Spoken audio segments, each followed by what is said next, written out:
Chapter 3, Stanley the Kite. Mr. Lambchop had always liked to take the boys out with him on Sunday afternoons to a museum or roller skating in the park. But it was difficult when they were crossing the streets or moving about in crowds. Stanley and Arthur would often be jostled from his side, and Mr. Lambchop worried about speeding taxis or that hurrying people might accidentally knock them down. It was easier after Stanley got flat. Mr. Lambchop discovered that he could roll Stanley up without hurting him at all. He would tie a piece of string around Stanley to keep him from unrolling and making a little loop in the string for himself. It was as simple as carrying a parcel, and he could hold on to Arthur with the other hand. Stanley did not mind being carried because he had never much liked to walk. Arthur didn't like, though, to walk either, but he had to. It made him mad. One Sunday afternoon in the street, they met Ralph Jones, an old college friend of Mr. Lambchop's. "Well, George, I see you have brought some wallpaper," Mr. Jones said. "Going to decorate your house, I suppose." "Wallpaper?" Mr. Lambchop said. No. This is my son Stanley." He undid the string and Stanley unrolled. "How do you do?" Stanley said. "Nice to meet you, young feller," the man said. "George," he said to Mr. Lambchop, "that boy is flat." "Smart too," Mr. Lambchop said. "Stanley is third from the top in his class at school." "Phoo-wee," said Arthur. "This is my youngest son, Arthur," Mr. Lambchop said. Here's the picture to show you before. And this is the picture where they meet George.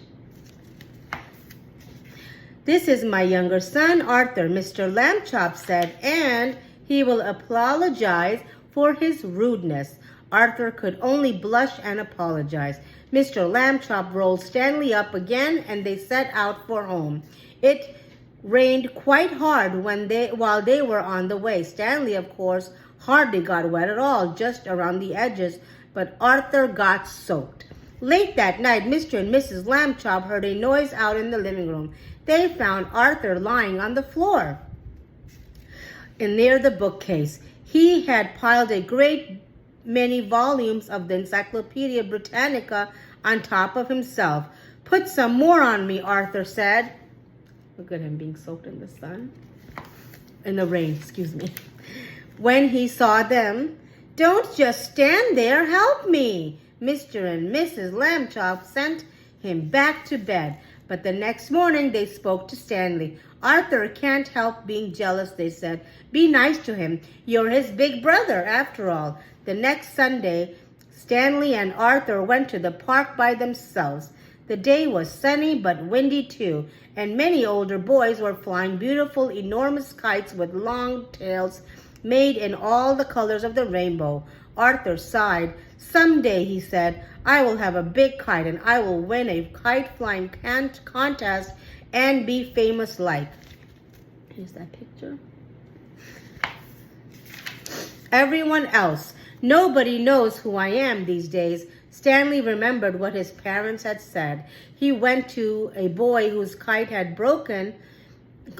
was broken and borrowed a large spool of string. "You can fly me," Arthur said. He said, "Come on." "You can fly me, Arthur," he said. "Come on." He attached the string to himself and gave Arthur the spool to hold. He ran lightly across the grass, sideways to get up speed, and then he turned to meet the breeze. Up, up, up, up went Stanley, being a kite. He knew just how to manage on the gusts of wind. He faced full into the wind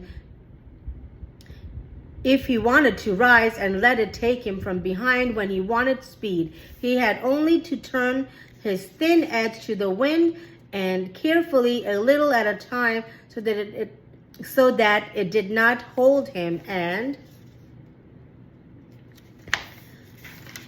then he would slip gracefully down toward the earth again.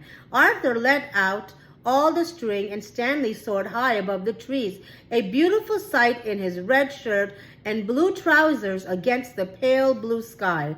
Everyone in the park stood still to watch. Stanley swooped right and then left in long match swoops. Then his arms by his sides and zoomed at the ground like a rocket and curved up again toward the sun. He side-slipped and circled and made figure eights and crosses and a star. Nobody has ever flown the way Stanley Lambchop flew that day. Probably no one will ever again. After a while, of course, people grew tired of watching, and Arthur got tired of running around with the empty spool. Stanley went right on through, showing off. 3 boys came up to Arthur and invited him to join them for a hot dog and some soda pop.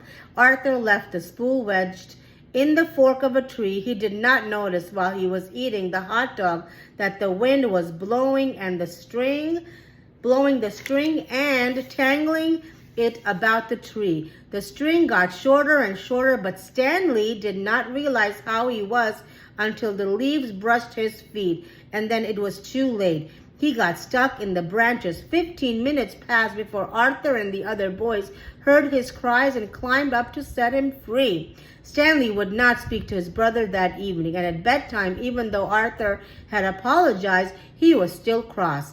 Alone with Mr. Lambchop in the living room, Mrs. Lambchop sighed and shook her head.